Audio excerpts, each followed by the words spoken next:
Alright, in this video, I'm just going to cover some miscellaneous things. I went through the homework and I wanted to make sure that I had covered everything sufficiently. And there were a couple of things that I just wanted to make sure that y'all weren't confused when you got to these problems. So the first one is where they have a unit circle. And again, apologize for my drawing ability. And then they have the little dots like this. Now the ones closest to the x-axis are going to be 60-degree reference angles. The ones that are in the middle are the 45-degree reference angles, and the ones that are bigger, that are closer to the y-axis, those are going to be the 60-degree reference angles. So if they have the line drawn like this, all right, it's going to, coming from the x-axis, it's going to the 60-degree reference angle. So it would be 30, 45, 60.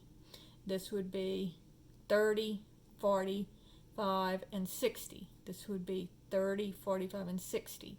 30, 45, and 60. Okay, so this is a 60-degree reference angle, or I think they do it in radians. So this would be pi over 3, pi over 4, pi over, pi over 6, pi over 4, pi over 3. So this would be a pi over 3 reference angle. And then they want you to do what's the sine, cosine, and tangent. So this is the first problem. And so pi over 3, that's a 60 degrees, so this is square root of 3, this is 1, and this is 2, because it's a 1, 2, square root of 3 triangle. Since this is 60 degrees, it's opposite the square root of 3. And then we're not in the first quadrant, so something's negative. So coming from our origin, I'm going in the negative x direction, but I'm going up, so that's a positive y direction. So only this coordinate is negative, all right? And so on this one, if I said what is the sine of theta, it would be opposite over hypotenuse, square root of 3 over 2. Cosine of theta would be adjacent over hypotenuse, negative 1/2. And the tangent of theta would be opposite over adjacent, so square root of 3 over negative 1, which would be negative square root of 3. Now, if they only ask for like the cosecant, well, the cosecant, all you do is you figure out the sine, and the cosecant is the reciprocal of that. And the secant would be the reciprocal of the cosine, and the cotangent would be the reciprocal of the tangent. All right, now we worked some problems, so that's the first one that I just was not sure whether we had covered it enough. All right, problem number 2 that I kind of thought we might not have covered enough would be if they tell you that the cosecant of theta is equal to negative 13/12, and it's in quadrant 3.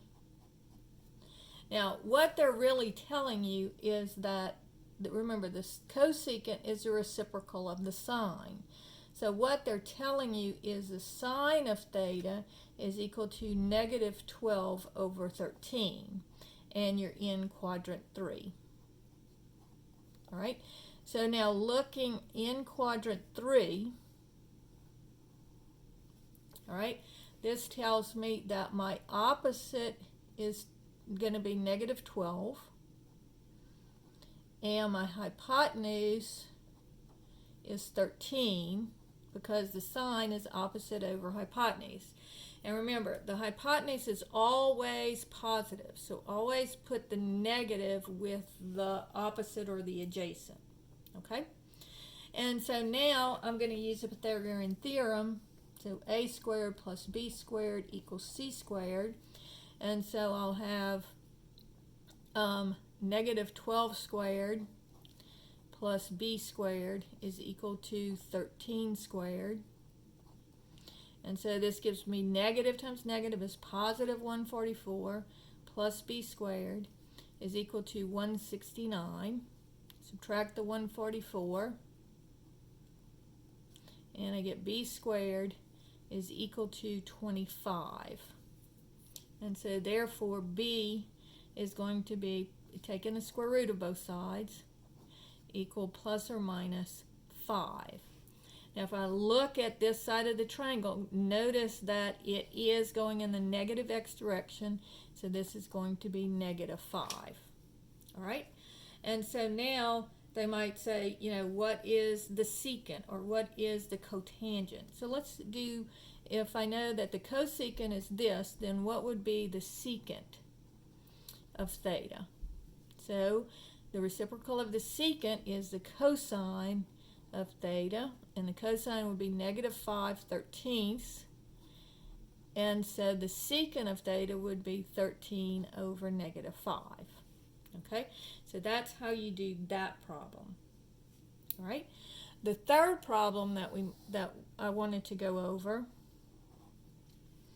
is if you say the sine of theta is equal to 0.3, find the sine of negative theta. Now we went through this, but I didn't specifically do any problems like this. But we did go over, remember, the sine is an odd function. So this negative comes out and it becomes negative 0.3.